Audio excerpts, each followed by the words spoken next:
Hello and welcome to episode 199 of Late Night Linux, recorded on the 10th of October 2022. I'm Joe, and with me are Phelan. Good evening. Graham. Tonight we're going to party like it's 199. And Will. Hello. Yeah, we're almost at 200 episodes. And so we'll have to do a 200th episode spectacular next time, where we will do a normal show because we're boring. But this time, let's get on with our discoveries then. Phelan, ADSB exchange. Yes, for all those people who share the locations of airplanes, this is the unfiltered one that doesn't limit military planes and things like that. Well, there is a thing in that called MLAT, which is multilateration, where aircraft that only transmit the fact that they're there in the air, but not their position, you can actually work it out using triangulation and enough stations about the place. What I didn't realize that the crappy Raspberry Pi 2, I think it was a 2. Yeah, it was a 2. Was actually struggling horribly when I found that there was another link to the MLAT stats, and it was dying a death and not linking up to all the other people nearby well enough. So I resurrected the Pi 3 that had the broken power port that I tried to solder, but just made an absolute arse of it, and ended up getting a PoE hat for it, and I had never actually plugged the damn thing in. I have a PoE injector that I hooked up, stuck it up in the attic with the aerial and swapped out the two Pis, and now I'm getting excellent connections back to thing. I've no latency with their statistics, and I'm connected to 47 other people locally across in Wales, Dublin, and various parts of Ireland, and I've got way better stats than that. So where is Taylor Swift right now? Well, she's only flown for 2 minutes, and she killed 5 seals on the way when she was landing. Yeah, there's Twitter accounts, aren't there, that follow private jets, and I was literally going to ask if you could tell me where Taylor Swift's private plane was. Of course you did. Well, I was using it myself to track some planes. I wrote myself a Telegram bot, so it would ping me in a channel and just tell me when stuff happened, so that was quite fun. But then they changed the API and never got around to adjusting my code, so I need to do that. Are you close to, I guess, Dublin International Airport? Does it help to be close to an airport? You don't have to be. I'm probably the far side of the city. It's probably a 30-kilometre drive to get there, but it's near enough. And I'm also near the Irish Air Corps base, which is on the flight path of that. So I have things like I watch for planes coming nearby in a sort of 4-coordinate box that I wrote, and it would just ping me and say that there's one coming if it was anything interesting. Because, just the odd time you might have the Yanks flying in on, they've got these 737s that are actually like Air Force ones, and there might be like a minister or something like that flying in, or the Queen or the King, or... She doesn't need an airplane anymore. No, she does not. And I don't know why I'd be interested in them flying over my house. Oh, well, I can think of a few reasons, Phelan. I don't know where you were going with this. A scurrilous attack on my character is what I hear.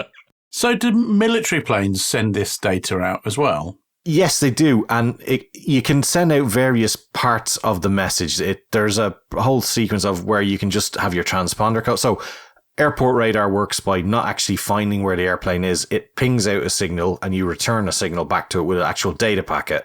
It doesn't actually detect it the way a military radar would, where you actually say, I know that you're this high, you're this far away, and you're traveling that quick. So what it actually does, it says, yeah, I'm here. I've this transponder code. I'm going at this speed, this altitude, and a whole load of other stuff that you wouldn't even think you'd need to know, but it's there in the packet.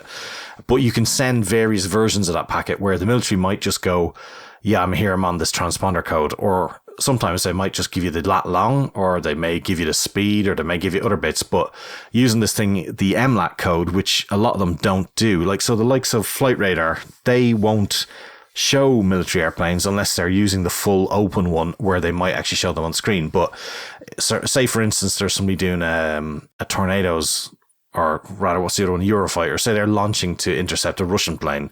They won't have them on, most likely. They may actually fully switch them off, in which case they won't appear, but you'll often see some crazy call sign and a pair of them flying up into the Irish Sea or whatever. And yeah, it's quite interesting to see all that type of stuff. I mean, in fairness, I think it's only fair. They are flying above our head and could drop on us at any point in time. I think things like air traffic control and their location should be public because they may kill you.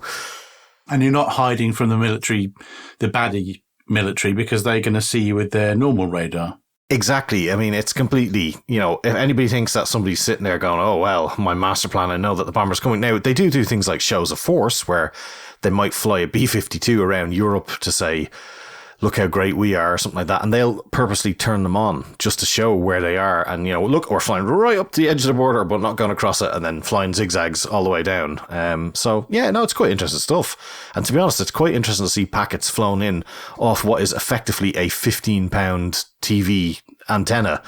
I bought a slightly better aerial, and I'm hoping to get a amplifier filter to improve it a bit, because it sits in my attic and I am an absolute gutless chicken, and there's no way, even if the house is on fire and the only way to survive was to climb on the roof, I would be just like, well, barbecue it is then, because there is no way I'm going up there.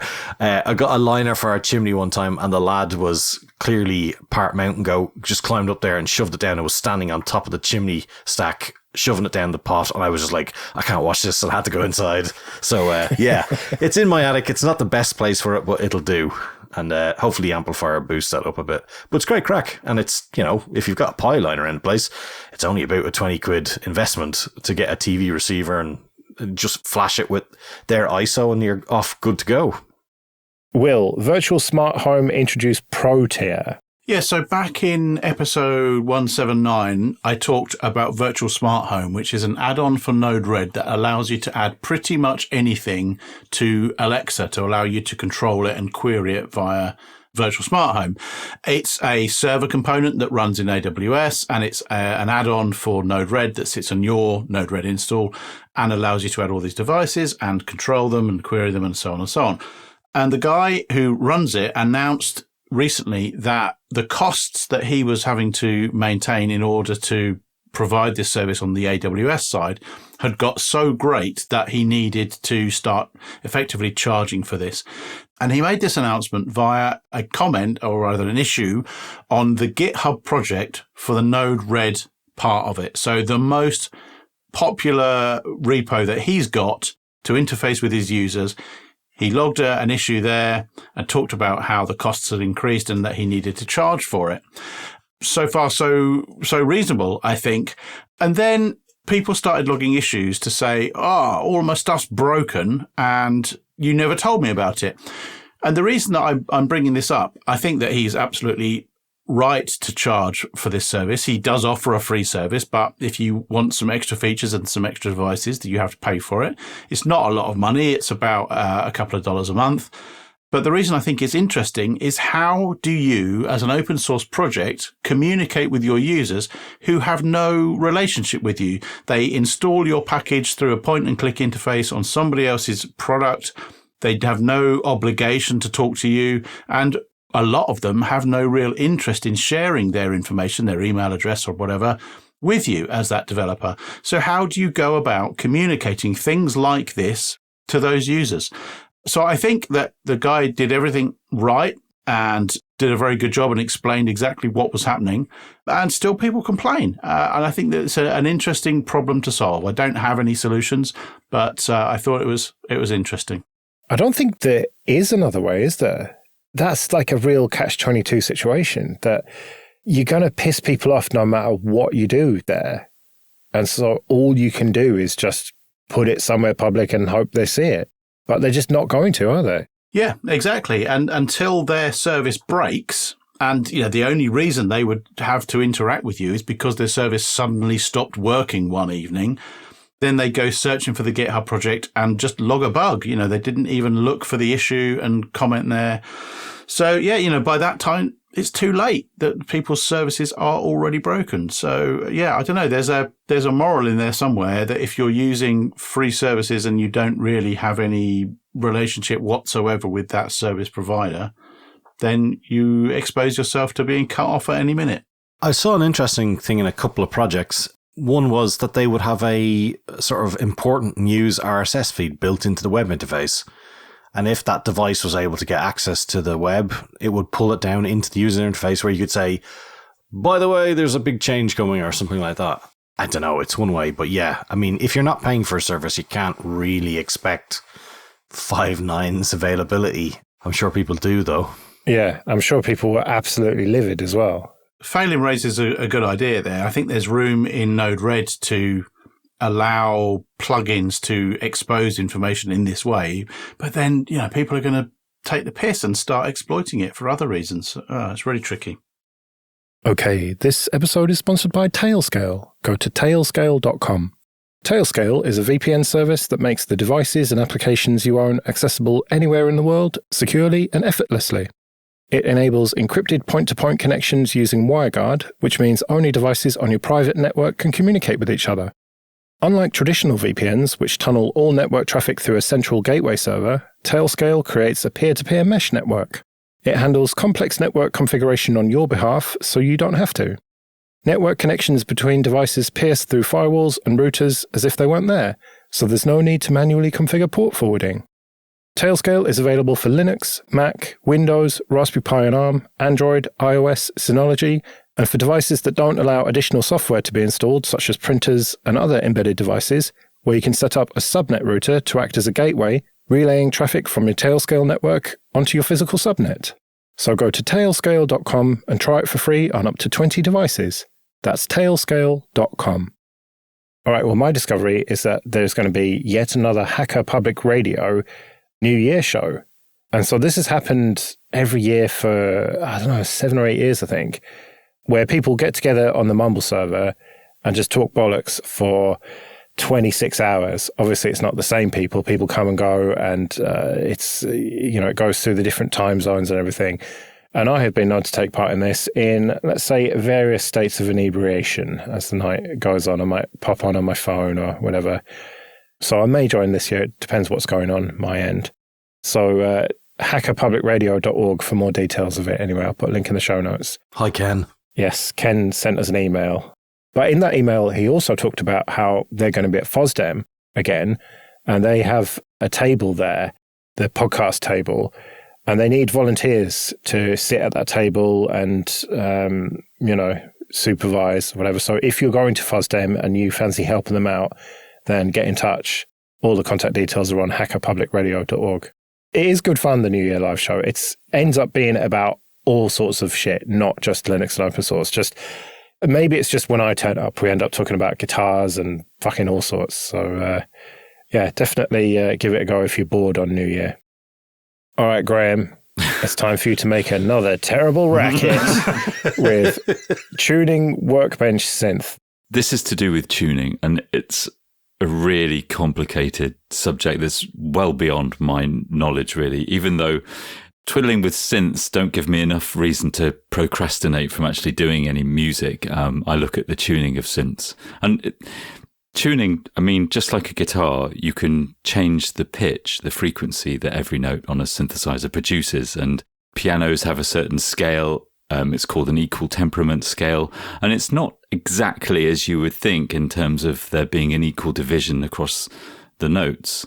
There's a very complicated relationship between how certain pitches interact, which you can see on an oscilloscope and you can see in the harmonics. And there's a big problem with fifths, for example, dividing into 12s, which creates all kinds of problems when you're trying to play in different scales. It's pretty mathematical and horrible. But if you're interested in sound, playing with the way that synths are tuned is a bit like playing with the way that guitars are tuned. They enable you to access different kind of chord inversions. And if you don't choose the intervals that we're used to, you can create tunings that, God, I can see everyone falling asleep. Well, I've actually seen videos about this with guitar. So a guitar can never really be in tune because of this. And so there's now, you can add extra frets that are like in between them. And so me growing up thinking the reason my guitar was always seemed weirdly out of tune was because I just can't tune a guitar or I've got shit guitars. Then I got really good guitars and then it was like the same situation. I think those first two things are true in a lot of cases though. Well, true. But like I've got a good tuner now and good guitars and still like, you play one chord, it sounds fine. And you play another, it's like there's something slightly off about that. So thanks for saying that. The reason why I'm saying all this is a bit of a background because to be able to accommodate different scales and different chords, every pitch has to be off slightly. It's called a temperament. It's tempered slightly according to the scale that you want to play. And it means that you're no longer on the exact frequencies that you would expect if you were to calculate a scale mathematically. And it all depends on the chords you play and the key that you play. And if you were to do it 100% accurately, then the tuning would change with every single note that you played according to what you were going to play next and what you'd played previously. Anyway, that's all academic. There are very few tools actually for playing with tuning, commercial or otherwise. There's a famous old academic tool called Scala, which most people use to generate scales and tunings for each note. It's an old piece of software. I think it's Java. It's open source. It runs on Linux, but it really is it's very old. In the modern environment, there's very little to play with. And this is where my discoveries of the fortnight come to, because there are two things. The first is something I've mentioned before, which is the Surge synth. It has an amazing capability of playing with tunings. You can load Scala files, and it will map those Scala files to the 128 MIDI notes, and you can see it as a spreadsheet, basically, of all the frequencies per note, and you can play it. So I should try and play some of this stuff. But it isn't Surge itself. There's a fork of Surge, which the team have created called Tuning Workbench Synth, which is all of this tuning functionality in a separate app. Phew, right. I haven't even started. I mean, I could... When are you going to make a racket, Graham? Come on. Yeah, okay. So what I want to show is the equal temperament tuning, which is basically an octave higher is double the frequency, and equal temperament divides that into 12 notes in the 12-note scale, but also tempers each one of those notes equally. It offsets them equally so that it captures the 12ths and the 7ths and the 5ths and allows you to be more dynamic across scales. So it's that compromise you were talking about, Joe, in terms of things not sounding exactly right. I'm going to play it in, this is equal temperament. That's the tuning workbench synth. Now, I'm going to load in a scale called Just Intonation, which is mathematically perfect. So I'll play it again because I want you to... There's a slight bit of phasing, which is because the notes aren't exact. That was a C major triad for those keeping score. Oh, well done. So the perfect intonation, the mathematical model you'll see has got none of that phasing. Same chord. And that's the microtuning. That's because the frequency is exact in that latter example. Can you do it again? I didn't hear it. Oh, yeah, it's much better. It is perfect. It's perfect for that scale of C. But what you can do, and this is where it gets interesting, if you're interested in synths, you can change the frequency of every single note across every single key. And really, you shouldn't be playing it on a keyboard because they're fixed into this 12-tone system that you don't necessarily need. It's better if you've got a matrix. But anyway, I'm going to drop in some Scala scales. They don't even have to have 12 notes. So, for example, here is one called Genovese 38.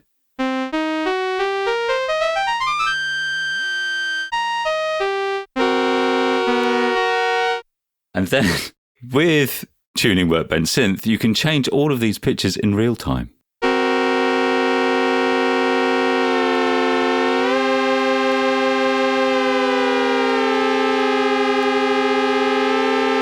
It's brilliant. It's a lot of fun, and it means that you can do things that are truly experimental in a way that you can't with any other setup.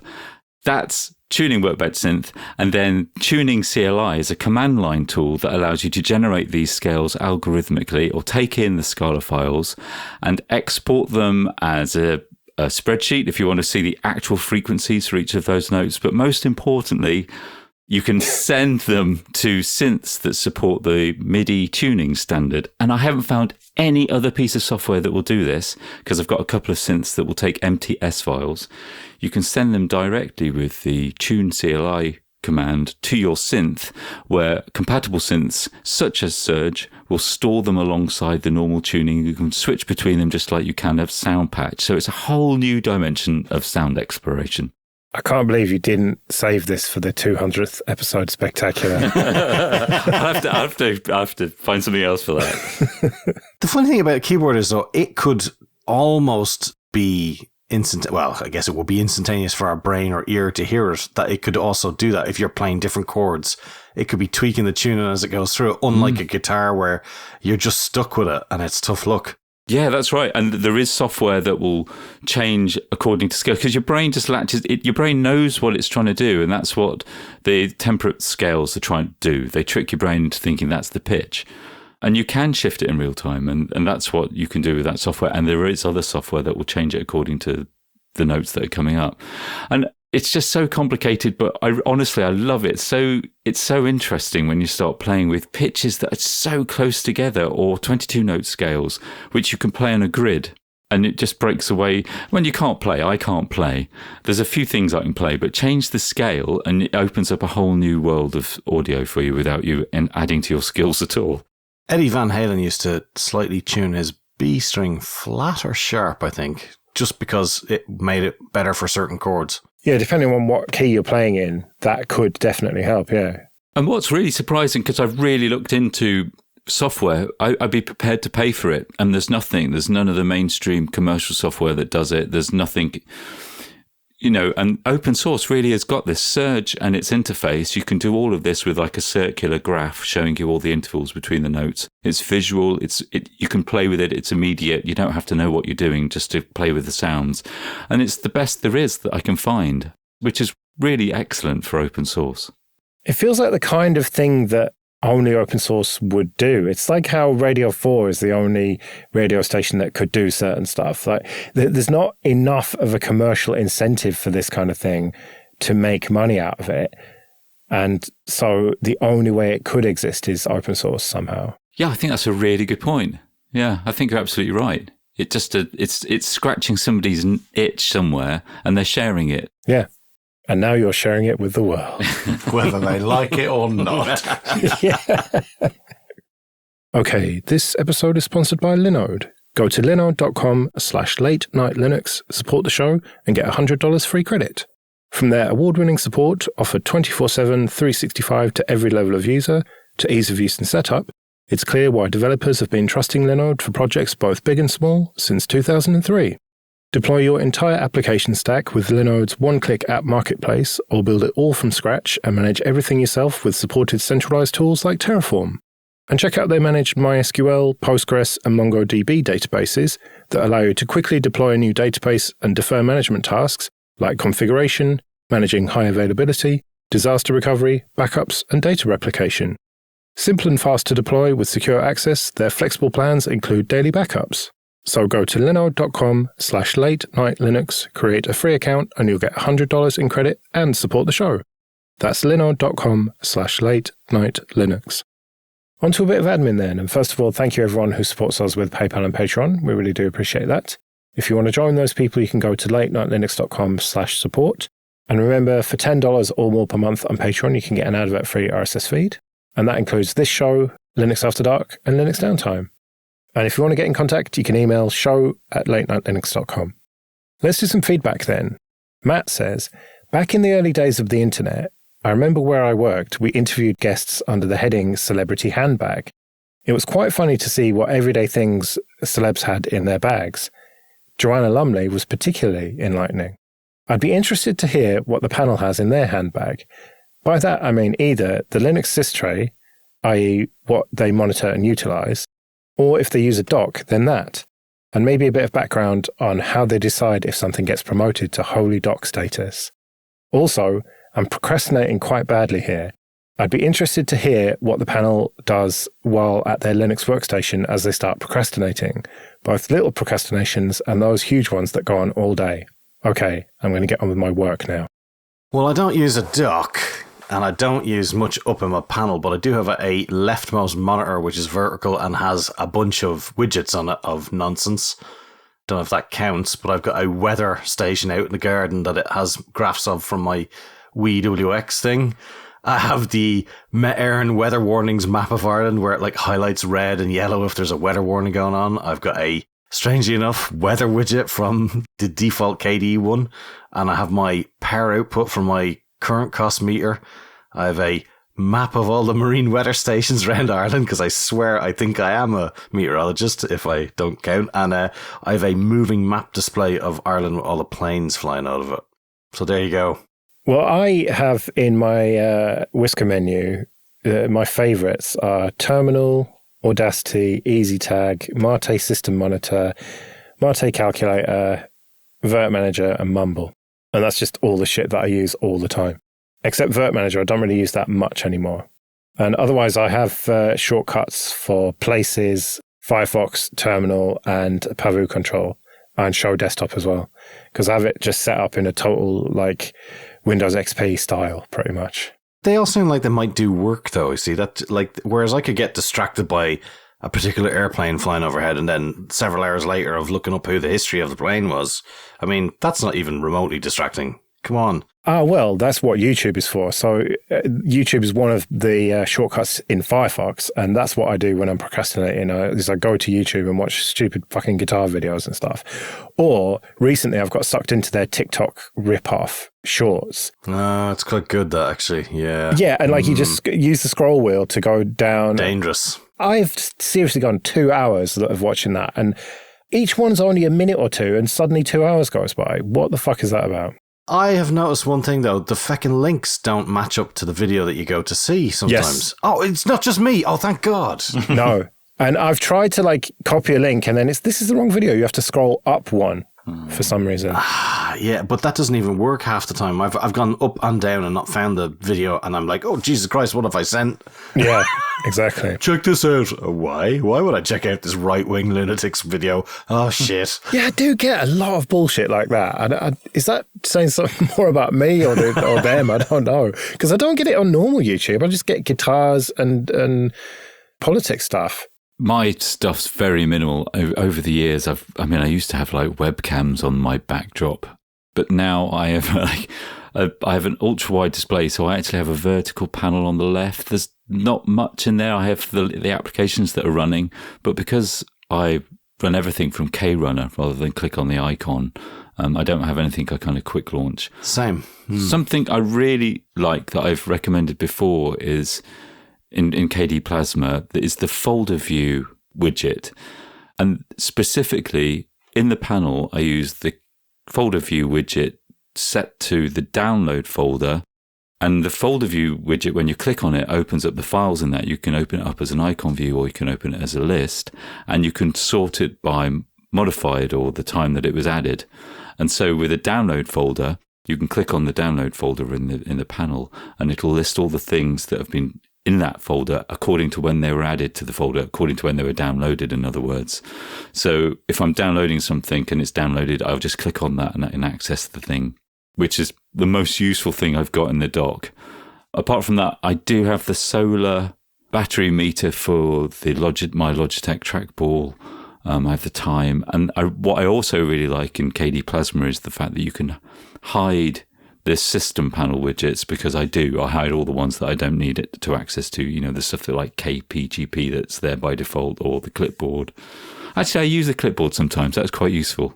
But that's it. Yeah, it's pretty minimal for me. In terms of procrastinating, terrible to admit it, I'm a terrible YouTube addict. Yeah, same, in all fairness. What kind of videos do you get? Just synth shit? Probably. I try not to be tracked. I've got all the tracking off, so I get a load of random shit. But I have to say, even then, it's very successful at grabbing me. I can't remember what I spent half an hour watching the other day. Was it Mr. Beast giving someone £1 million? No, probably cars driving through a load of floodwater or something like that. Oh, I've seen that. Right. Yeah. Oh, God. I like that. I hate myself. I really do. Oh, well, at least I get sensible stuff like Veritasium and stuff like that. You liar. Don't make me open YouTube and tell you what it suggests to me. Look, last week I was looking at a fella resoling a pair of Doc Martens with a proper sole and telling them about how shite their boots are. Did you know that boots that you put on and they feel comfortable while you're in the shop are going to end up being uncomfortable, and boots that are uncomfortable in the shop will be brilliant after a while? There you go. I think mine's probably the most minimal. The only thing I have in the, whatever it's called in XFCE down the bottom right-hand corner, I've got the time and then whatever apps are loaded, so Telegram and Mumble and what have you.